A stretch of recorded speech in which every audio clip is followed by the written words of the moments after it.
out my fist in there all day. It's black power this, black power that. But my thing is we focus on stopping the violence. We never said stop getting money. So I never tell a man not to get money or anything of that nature. I will tell somebody don't harm your brother, don't hurt one another. Yeah. That's two different things, but that's what we live by. What's one of the big mistakes that you made that you felt like you had to change your perspective on since you've been growing over the years? You know what I'm saying? Getting older. Far as music or just in life in general? Both. You can get one. Music, you can get one. Well, for music, man, I ain't gonna lie. When I first started off around like the age of, I want to say 13, 14, all my music was pretty much about the same thing. It was about shooting this person, shooting that person, and all this and that. But after a while, a lot of people don't know this, but I had got offered a deal by the time I was 16. And they said, I love what you're saying. The only problem is when I hear this, I don't see you. And, that changed my whole perspective on music. I was like, all this stuff just sound cool, but I know I ain't out here shooting nobody and driving this car and rocking this chain and doing this and that. So that changed my perspective completely. And as a person, man, just in life in general, I had a judge tell me once, when you change the way you look at things, the things you look at change. And I live by that. I used to look at life like it was just one way, But now I see it's so many options out here. The options are limitless, man. Opportunity is limitless. So I don't limit myself to just anything. What about coming up?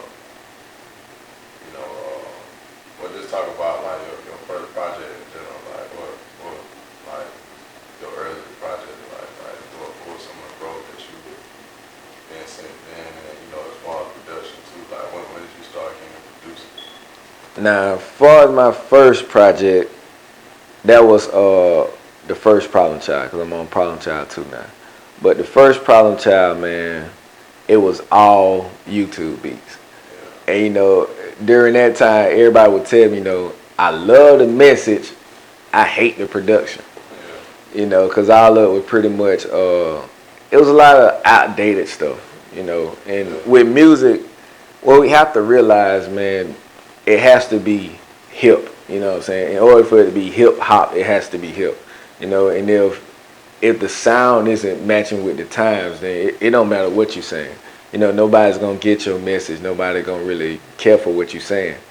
But from Problem Child up to now, man, it's like I started making my own production because I started paying attention to what was going on, in the music. I was always told, if you turn on the radio for 15, 30 minutes, you'll know exactly what's going on in the music industry at all times.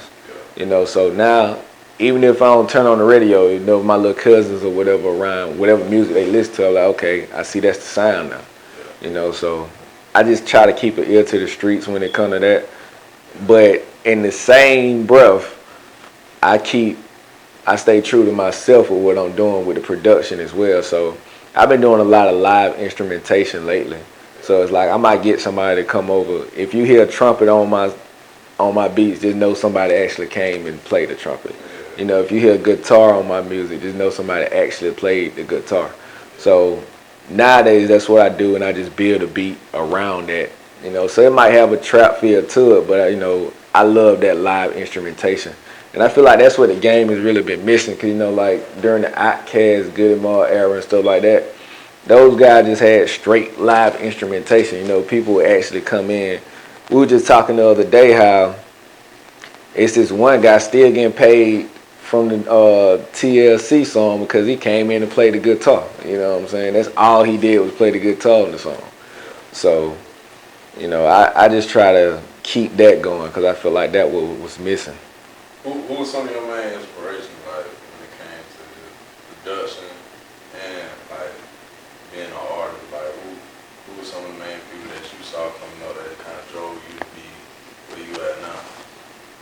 First and foremost, since I was so close to seeing them, John Amos and Track Schematics, man. I don't think Track Schematics get the credit that he deserves.